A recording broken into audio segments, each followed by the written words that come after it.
Stamani conferenza stampa convocata dal sindaco di Favara Rosario Manganella per parlare del crollo dei calcinacci del tetto di una scuola dell'istituto scolastico Don Bosco.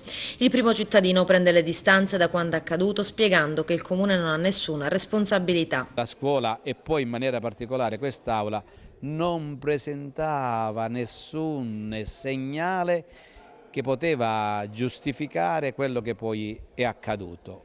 Purtroppo pare che tecnicamente ci sia stata una contenza e che i calcinacci, perché il tetto era fatto poi con canne e con gesso, pare che questa contenza abbia creato questo tipo di problema ed è venuto fuori questo materiale che è caduto addosso all'insegnante e al bambino. Un fatto balzato alla cronaca nazionale, anche il TG1 si è occupato di questa vicenda. Questi alcuni spezzoni del servizio andata in onda. Ecco cosa resta di quei secondi di terrore in una classe di quinta elementare di Favara, ad Agrigento. Appena il tempo di affacciarci, il sindaco ne censura la ripresa. Non è necessario. Alla scuola arrivano i vigili del fuoco per i sopralluoghi in quella classe che il sindaco proprio non vuole mostrare a nessuno.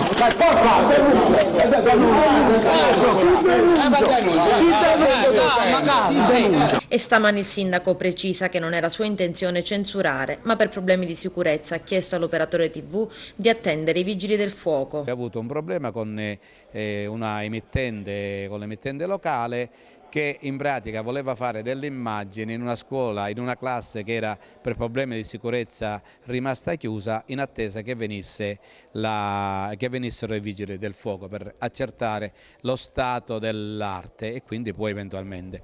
Non è altrettanto vero che loro non abbiano fatto delle immagini, non è vero che noi non abbiamo permesso di fare delle immagini perché basta guardare i loro telegiornali per vedere che in effetti le immagini ci sono. E Manganella racconta anche di essere stato aggredito verbalmente. Uno è stato l'intervento di una signora che incontrandomi mi ha apostrofato in una determinata maniera, mentre il cognato della signora, moglie di un consigliere comunale dell'opposizione, sarà un caso fortuito, ma questa è la verità, mi ha addirittura tirato dietro un pezzo di plastica di colore rosso che non mi ha colpito e poi mi ha apostrofato in maniera diciamo non consona ad una persona civile e poi mi ha detto che sarebbe venuto sopra chissà che cosa doveva fare.